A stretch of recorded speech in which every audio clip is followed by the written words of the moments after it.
And so where there is no priesthood, people become vulnerable because there is a program in the territory that has made them slaves already. A friend of mine relocated from one part of the country to another. He now discovered after 2 weeks that he started having lust. What is going on? He didn't know he came into a web. That there are territorial spirits there that manipulate people that have his kind of frequency, because he is prophetic. And so the moment he came and they picked the radar of the prophetic, they began to woo him with the energy of the environment. And he discovered after 2 weeks, he started feeling lonely. He now began to look for girls to make friends with. And he made friends with a girl. In fact, they had planned for the girl to visit. Because they've talked into, people have sex talking on phone. They have talked into sex on phone already. So they needed to consummate it in his house. But God showed mercy. People were praying for him. And so when the lady came, both of them prepared for what should happen to happen. Somebody now came to visit that day and refused to go.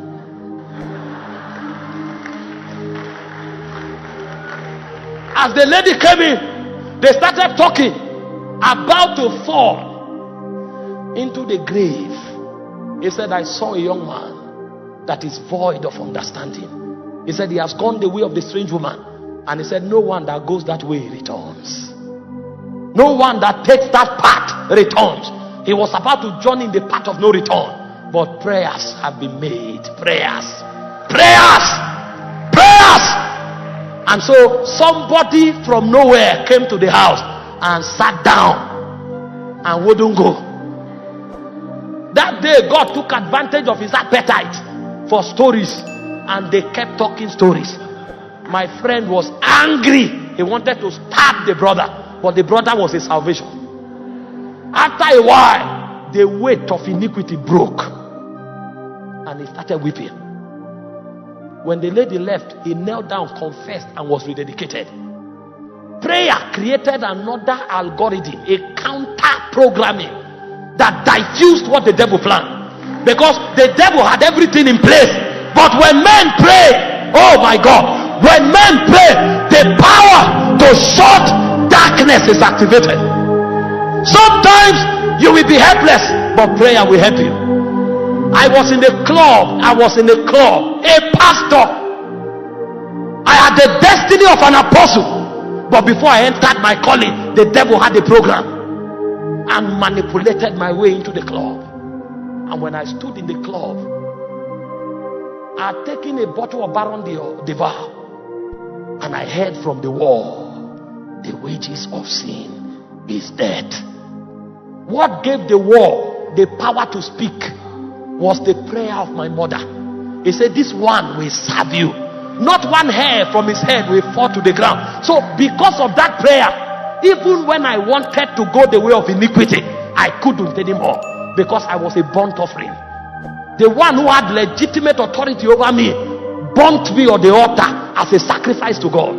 And so when I thought I was wise, when demons began to manipulate my prophetic radar, they couldn't take me too far. Because those prayers, they can make stones to talk.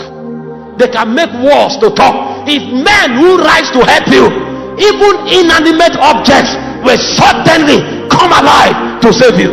Because prayer is the sword, the power that saves men.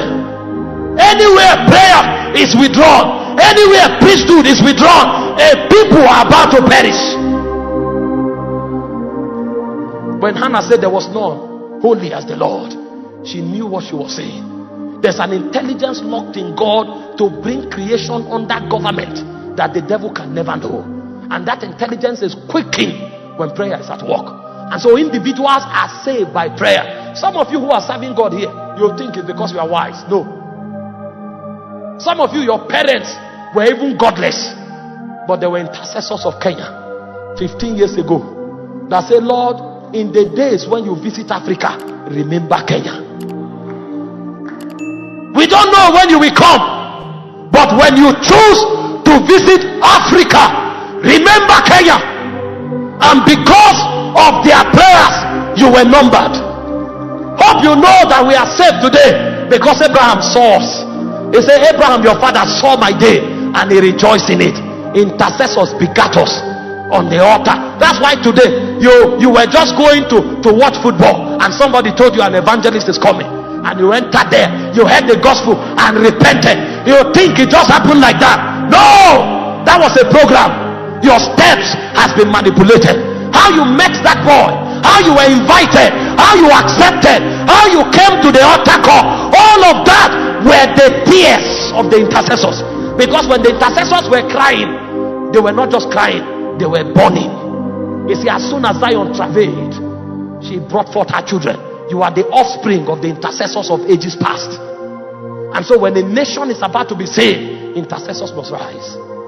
And the first kind of deliverance that prayer engenders are individual deliverances. The second kind of deliverance that prayer engenders are territorial deliverances. Demons move men of power. They don't just only control people, they control people who control systems.